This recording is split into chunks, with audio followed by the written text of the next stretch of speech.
colère contre vous, parce que le diable est déjà perdu.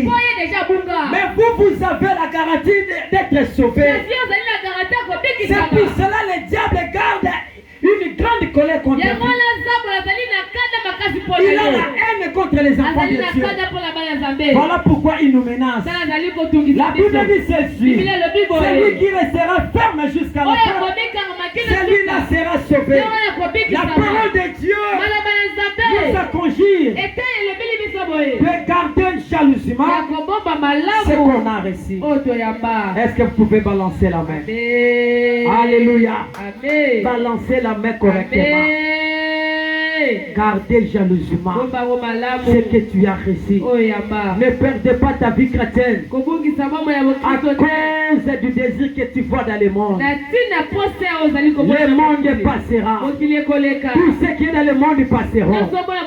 Mais la parole de Dieu ne passera jamais. Elles resteront éternellement. Gardez la parole de Dieu plus que toutes les choses. Parce que parmi nous, il y a ceux qui ne savent pas si demain ils seront en vie. Tu ne sais pas si demain tu seras en vie. Vous allez m'excuser. Il y a cela une semaine, ça vient de me revenir dans la tête. Comment notre maman Fala, elle était morte. Je regardais. Je ne sais pas pourquoi cet esprit me revenait en tête. J'ai commencé à se souvenir de cette maman. Je me souviens lorsqu'elle me saluait. Et quand j'ai vu les jours là, la nuit, comment on l'a portée pour la mettre dans la voiture. Et cette image-là m'a revenu à la tête. Alléluia. Et ça m'avait dit beaucoup de choses. Parce que nous partons un à un. Demain après demain, nous partons de tous. Gardons jalousement ce que nous avions reçu. Dieu a créé tout le monde. Mais il n'est pas le père de tout le monde. Jésus est ton père. Parce que tu l'as accepté. Dieu est ton père. Tu l'appartiens. Mais tous ceux qui sont dans le monde ne sont pas des enfants de Dieu. Mais toi tu es un enfant de Dieu. C'est un nom de Dieu. C'est une grâce. Est-ce que tu ne peux pas tomber les yeux pour ce qui va? Alléluia. C'est la grâce. Quand je regarde dans ma famille, jusqu'à présent, il y a de mes frères qui ne croient pas jusqu'à présent Seigneur Jésus, ou qui ne se conduit pas selon les instructions de Dieu. Aujourd'hui, vous avez vu le frère Rabbi est absent parce qu'il est victime du vol. C'était passé où? Dans ma famille. C'est mon propre frère qui a volé le frère Rabbi. Alléluia. Amen. Vous voyez toutes ces choses-là. Pourquoi? Parce que le Seigneur Jésus n'habite pas dans leur cœur. Nous avons droit de prêcher la parole de Dieu dans nos familles. Que les gens se convertissent réellement. Aujourd'hui, nous avons des faux chrétiens. Des chrétiens qui volent à l'église. Malheur à vous. Parce que l'église est sacrée. L'église est sacrée, c'est le lieu sacré.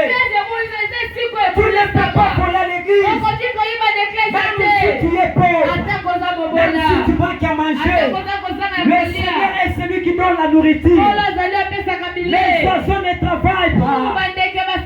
Les mensonges ne rien dans l'église. Mais le Seigneur les nourrit. Tu ne peux pas voler pour manger.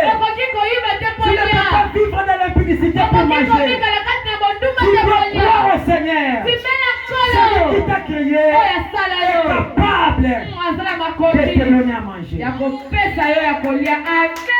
Alléluia. Tu dois croire. Amen.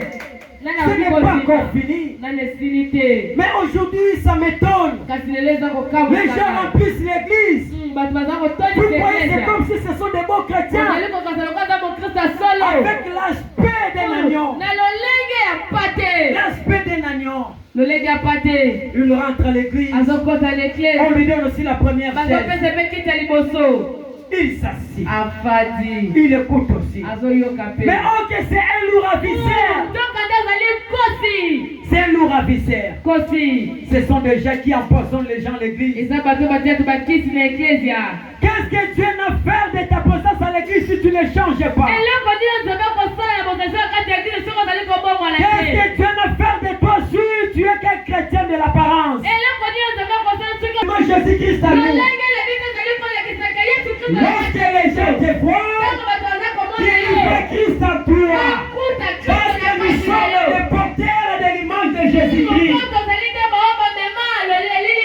Si les gens ont besoin de voir Christ, ils voient Jésus-Christ en nous. Que tes comportements reflètent Jésus-Christ en toi. Parce qu'on n'a pas besoin que tu nous dises que tu as reçu Jésus. Nous avons besoin que tes comportements puissent témoigner. Ton comportement doit témoigner. Ta façon de s'habiller. J'étais hier ici à La Réunion. Comment le président du centre parlait qu'il est fatigué de voir les jeunes filles s'habiller mal. Le président, le père disait qu'il est fatigué de voir comment les filles se comportent. Alléluia. Les filles se comportent mal. Elles s'habillent mal. Avec des jupettes. Des poitrines ouvertes. Alléluia. Des ventres ouverts. Elles montrent leur derrière. Tout ça c'est pour séduire les gens. Je vous dis, vous qui m'écoutez, vous qui se comportez mal, la colère à venir vous attrapera. L'enfer existe. L'enfer existe. Aujourd'hui, la Bible dit, vous qui faisiez tomber les gens par vos façons de s'habiller, vous n'entrerez pas au royaume des cieux. Parce que le jour-là, le Seigneur vous présentera tous les hommes que vous avez fait à tomber. Vous avez à tomber. Alléluia. Les jours-là, tu diras, lui, je ne le connais pas. Le Seigneur te dira, tu l'avais fait tomber. Toi, tu diras, mais quand est-ce? Moi, je ne l'ai jamais connu. On ne s'est jamais rencontré dans le chemin.